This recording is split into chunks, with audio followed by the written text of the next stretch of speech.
êtes bien sur Cannes TV sur le canal 30 et chez tous nos opérateurs Orange, Bouygues, SFR et Free dans votre émission Portrait People. Aujourd'hui, on est avec un artiste de talent qui arrive à manier les touches comme personne et on est très heureux d'être avec lui ici du côté de Mandelieu. C'est André Manoukian. Bonjour André. Bonjour. Vous allez bien? Ouais, très bien. Bon, comment ça va ce Ben, soir? Comment ça va? on se chauffe les doigts, Ouais. et puis on essaye le piano, et puis on essaye l'acoustique de la salle, et puis une fois qu'on s'est bien chauffé, ben, on dit allez, on va se préparer. Alors ça c'est bien parce qu'en plus vous arrivez ici, c'est complet. Ah, Et voilà. Ça fait du bien en tant qu'artiste de se dire bon bah quand même voilà il y a des gens qui viennent qui m'attendent avec impatience. bien sûr, ça fait plaisir. Alors justement bah, tout ce parcours que vous avez musical, tout ce que vous avez pu faire, la jeunesse vous a connu aussi à travers évidemment cette émission La Nouvelle Star. Voilà, qu'est-ce que ça vous a apporté de différent des habitudes que vous avez dans les années 80, dans les années 70-80? Euh, vous voulez dire le jour où je suis passé à la télévision? Non, le jour où finalement vous rencontrez tous ces jeunes artistes qui Ah, veulent devenir et qui veulent justement se lancer leur carrière. d'accord. Moi, ce qui m'intéressait dans cette affaire, c'était que je suis amoureux des voix. Pour moi, la voix, c'est le plus bel instrument qui soit. Donc, c'était un peu comme si on avait demandé à un gourmand de venir juger des pâtisseries. Alors, parfois, il y en avait qui étaient un peu dégueu des pâtisseries, mais parfois, il y en avait qui étaient excellentes. Et voilà, c'était aussi le sel de cette émission, de mélanger, de prendre les pires et les meilleurs pour nous les présenter. Et nous, on ne savait pas qui allait venir. Mais dans les meilleurs, on a vraiment eu les meilleurs, quoi. Quand je pense à Julien Doré, quand je Eh oui, pense à Camélia Jordana, à Christophe Willem, à Mel Ben, tout ça, je me dis qu'on a bien, enfin, on a bien bossé. J'allais dire c'est eux surtout, mais voilà.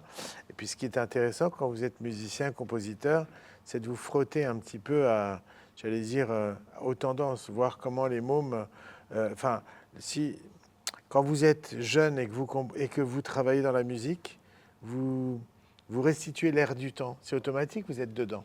Vous ne savez même pas ce que vous faites. C'est presque d'une manière inconsciente. Ensuite, quand vous prenez un peu de la bouteille, vous commencez à choper les combines, à voir les recettes. Mais si vous gardez les recettes et puis que vous perdez pied avec l'air du temps, ben, ça ne marche plus. Donc l'idée, c'est voilà. Et je continue aujourd'hui notamment voilà, sur TikTok, sur Insta, sur les réseaux, à débriefer je dirais, soit des tubes, soit des gens qui font leur musique dans leur coin et qui me l'envoient pour ah, être c'est bien évalué, ça. quoi, Ça voilà. c'est bien d'avoir de garder encore du temps aussi, aussi pour les autres et pour ça. La dernière fois, on avait reçu Dovatia. On avait parlé justement bah, de cette période-là, de rencontre avec tous ces jeunes talents. Il dit que quand même aussi, vous êtes bien marré. Voilà. Lui garde un sacré souvenir, notamment avec vous, avec Marianne James aussi, Et avec Manu Katché, Manu ouais. Katché, ouais. Ouais. C'est vrai qu'on s'est marré, c'est vrai qu'on s'est engueulé, Voilà, ça, il nous l'a dit aussi. c'est vrai qu'on a ri, c'est vrai qu'on a pleuré, c'est vrai qu'on s'est mis en colère, c'est vrai qu'on est passé par tout, j'allais dire par toutes les émotions possibles qu'un homme peut vivre dans sa vie. On Ah, était c'est bien. les quatre dans un bocal, quoi, et puis voilà, puis dans quatre styles différents. Non, c'était une belle période, ouais. Alors cette période-là, il y a eu aussi avant, dans votre jeunesse, la rencontre avec l'instrument, le piano. Finalement, ça s'est fait comment? Est-ce que vous avez senti rapidement un destin ou petit à petit, bah, on cherche à faire des petits boulots, on se cherche et puis finalement ça vient plus tard ou comment c'est venu la musique chez vous? Il y a toujours eu un piano à la maison. Ouais. Mon père jouait du piano en amateur. Quand il rentrait du magasin, il jouait les inventions de Bach. Mais il ne les jouait pas bien. Du coup, je me Ah, dis, je peux les attraper, je peux le choper. Parce que moi, j'ai dégoûté mes trois enfants de la musique. C'est pour ça que je dis que d'accord. c'est important. Parce que pour eux, c'était un déluge de notes. C'est une avalanche enfin, voilà, de notes, de rythme et tout. Non, voilà. Les trois, bon, c'est comme ça. Il faut dire que je n'ai pas non plus peut-être assez insisté ou quoi. Mais du côté de mon père, voilà, et les inventions, Bach, il les a écrites pour apprendre la musique à ses enfants. Donc j'adorais ça. C'est comme un chemin do, ré, mi, fa, ré, mi, do, sol. C'est comme un chemin neuronal. Bach, ça reste notre Dieu à tous, nous les musiciens. Et après, quand il a fallu que je choisisse un métier, parce que pour le coup, je ne me destinais pas à faire musicien professionnel, j'y Bien sûr, pensais ouais. même pas. Mais quand je me suis retrouvé en fac de médecine, obligé par mon père, Au bout de 6 mois, j'ai dit, bon, arrêtons la comédie. Et puis tout d'un coup, j'ai réfléchi. Et pendant 1 heure, comme ça, je me rappelle, c'était un cours d'anatomie. J'ai dit, pourquoi tu serais capable de bosser, de défoncer la musique? Bingo. Je suis rentré, et voilà. Et à partir de là, je m'y suis mis très sérieusement, quoi. Je suis parti à Boston, à la Berklee School of Music. Et puis, j'ai appris à improviser. Et puis ensuite, il a fallu que je désapprenne Ah, tout alors, ce que j'avais appris. pourquoi désapprendre? C'est Bah, pour se détendre face à la création ou la compréhension des choses ou vous cherchez à laisser aller? alors, Je ne sais pas si j'ai bien exprimé en tout cas ce que je j'ai veux dire, mais compris votre question, en tout cas, c'est l'essentiel. J'ai tâché d'y répondre. pas de souci. L'idée, c'est L'idée, quand c'était vous quoi, voilà. apprenez à improviser, Oui, vous apprenez des phrases, vous ok, apprenez des gammes, vous apprenez des tournures, des arpèges, mais on vous donne plein de petites phrases, et de ces phrases, vous allez construire un récit. Ok? d'accord. Maintenant, les phrases qu'on me donne, ou que j'utilise, ou les maîtres que je relève.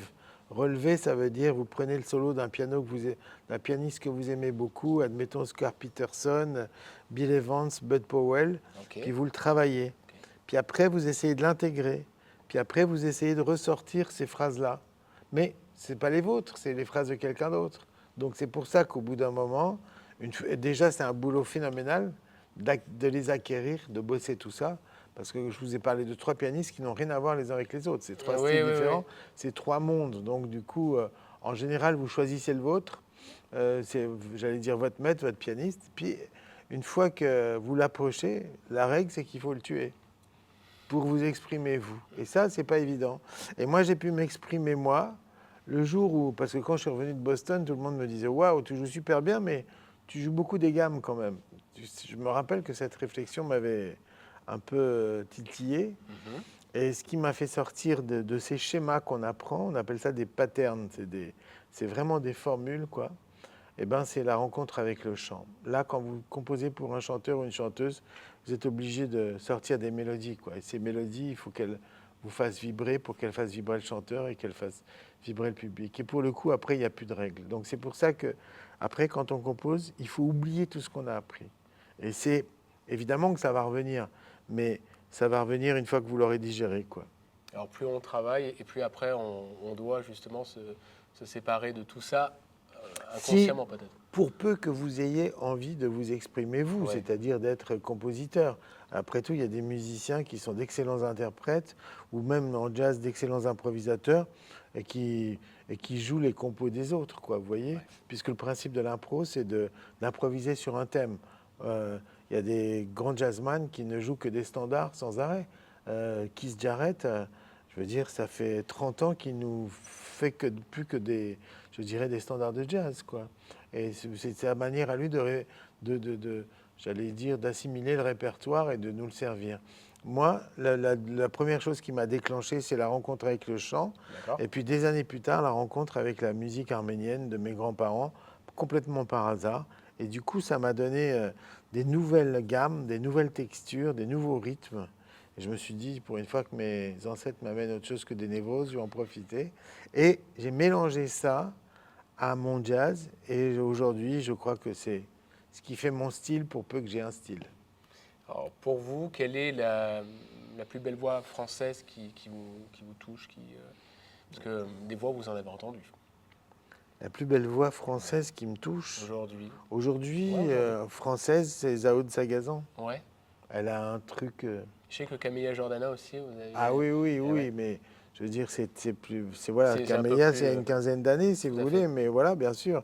Et toujours, hein, parce qu'elle, Et c'est le toujours, côté voilà. Billie Holiday et tout ça. Mais Zao, quand elle chante, c'est waouh, Ça vous fait quoi, il y a clairement?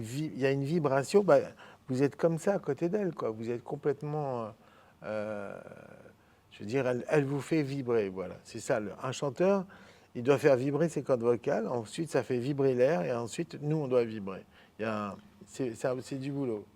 Et elle, voilà.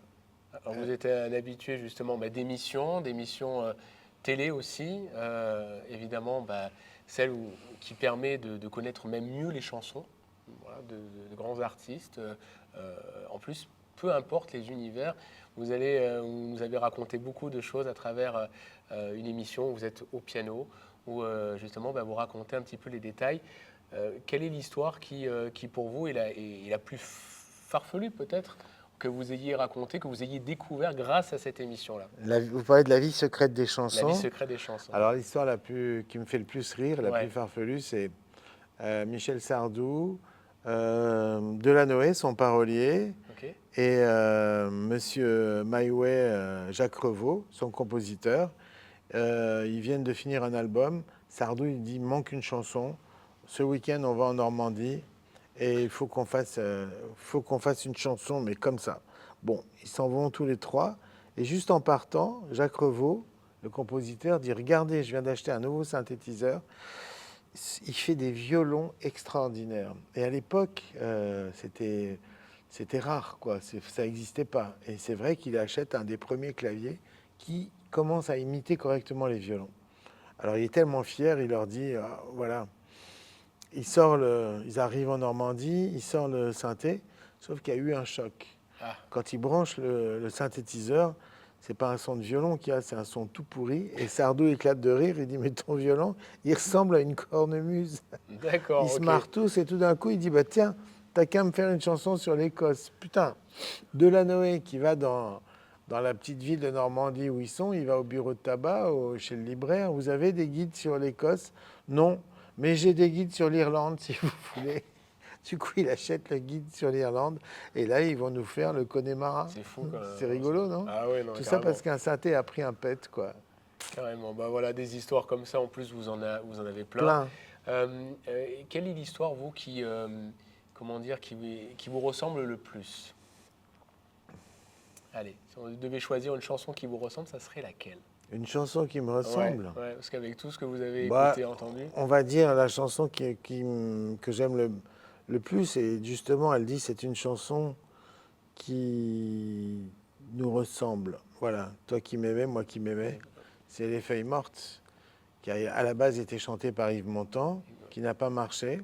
Et puis un jour, Juliette Gréco rencontre Sartre, qui lui dit, mais vous êtes chanteuse, vous? Bah non. Bah, ah bon, vous avez une tête de chanteuse? Bah, vous voulez pas chanter? Bah, si vous voulez. Qu'est-ce que vous aimez en ce moment? Et Juliette Gréco dit Les Feuilles Mortes. Et du coup, elle va se retrouver chez Cosma le lendemain. Et c'est comme ça qu'elle va se retrouver chanteuse, un peu grâce à cette chanson. Et ensuite, cette chanson va être reprise par les Américains. Et elle va devenir un des plus grands standards de jazz qu'on appelle The Autumn Leaves. Et elle va être jouée par Miles Davis, par Bill Evans, par tout le monde, Sinatra. Enfin voilà, ça va devenir un tube mondial. Alors que la chanson, ça faisait au moins, je sais pas, 10-15 ans qu'elle était là, que tout le monde s'en foutait plus ou moins. Et puis tout d'un coup, un Américain l'entend et dit, elle est trop belle cette chanson. Donc ça fait plaisir aussi parce que ça veut dire que parfois, c'est compliqué de rencontrer le succès. Donc vous vous dites, c'est moi qui suis pas bon. Mais non, en réalité, c'était un peu trop tôt, ou peut-être. Et parfois, il suffit d'un truc, quelqu'un la ramasse, et puis tout d'un coup, ça devient un bijou qu'on va tous admirer. Alors, vous avez touché à tout dans ce métier-là, que ce soit la musique, il y a le cinéma, il y a eu des apparitions, il y a eu plein de choses où vous êtes éclaté, la télévision évidemment aussi.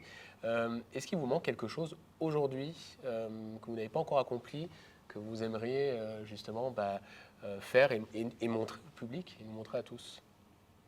Est-ce qu'il y a un petit secret, un petit quelque chose intérieur où vous dites, Alors aujourd'hui, je l'ai pas encore fait, mais par contre, il faut que je le fasse. aujourd'hui, ce qui manque, c'est le temps. Ouais, bah oui. C'est du temps pour être un petit peu plus avec les miens et tout ça, mais je suis en train d'écrire mon roman familial. Ouais, parce que vous écrivez aussi. Ouais. Bah oui. Et disons que non, voilà, j'ai de la chance. Enfin, mon premier geste chaque matin, c'est de me mettre au piano. Je regarde des tutos. D'accord.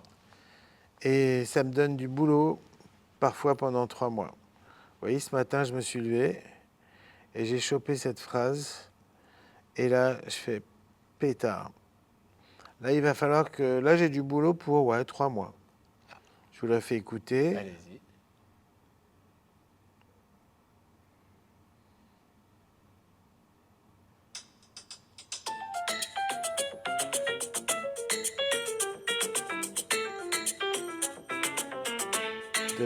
3, 4. Voilà. Ça, il faut le faire dans les 12 tons.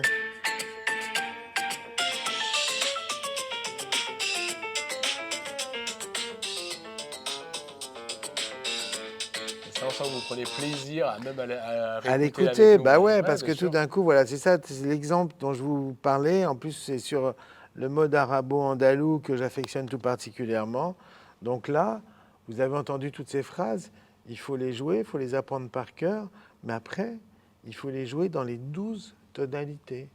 Donc vous avez 4 exercices, Ah ouais, ok, il y a du job. avec un arpège descendant, un arpège montant, une gamme pentatonique, etc. Et voilà. Donc là, j'en ai pour 2 mois de boulot si je fais Ah ça ouais, quand tous les même. matins. Et ça vous permet de rester humble. Bon, alors, conscience que oui, il y a Bah, toujours une difficulté. conscience qu'il y a toujours des trucs à apprendre Voilà. et qu'il faut avoir les oreilles grandes ouvertes. Et puis voilà. Et aujourd'hui, mon plaisir, c'est ça. Il n'y a pas de maître en musique, il n'y a que des apprentis. Ça, c'est beau, ça. C'est beau comme phrase pour Ouais, finir, non? ouais, non, c'est très, très beau.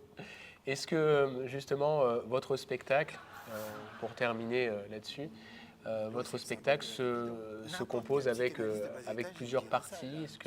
Est-ce que vous nous racontez aussi des histoires? Est-ce que vous imitez un peu de voix?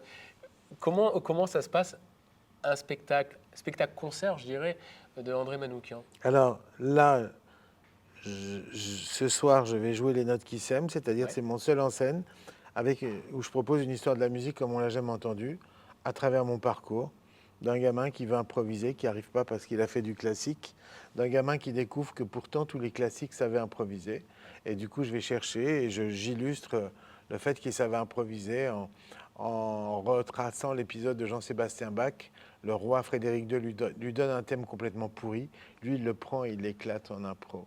Ensuite, je raconte ma fascination pour les voix, ma rencontre avec les voix. Qu'est-ce que c'est qu'une chanteuse? Pourquoi elle nous fait vibrer? Je pose cette question, pourquoi la voix d'une chanteuse me fait transpirer de la moustache?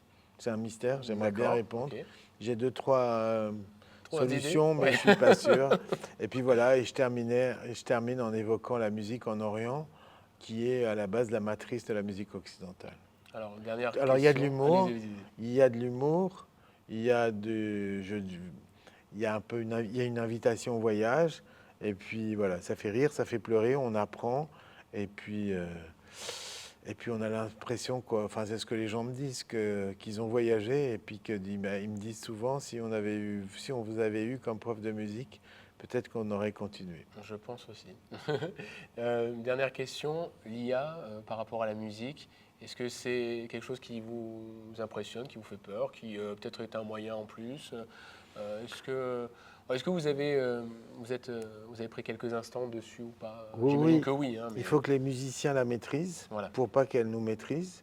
Et puis ensuite, elle va, du coup, comme ça va créer une sorte de marais, parce que c'est vrai que c'est hallucinant. Vous entendez des voix incroyables Ouais, et tout c'est vrai. ça. Vous dites, mais c'est pas possible. Sauf que ça vous amène rien de nouveau. Donc, de ce genre de marais, ça va nous pousser à être encore plus créatifs. Ça, c'est bien. Pour terminer, c'est bien. Moi, en tout cas, André, je voulais vous remercier. Vous allez pouvoir retrouver évidemment ces dates de concert et le suivre également sur les réseaux sociaux et aussi sur le site internet. Vous pouvez retrouver cette interview sur Cannes Les Reims TV, sur Canal 30, mais aussi sur notre site internet, les www.lesreims-tvradio.fr. Je vous dis à très vite pour un prochain Portrait People. Merci André. À bientôt. Merci. À bientôt. Salut.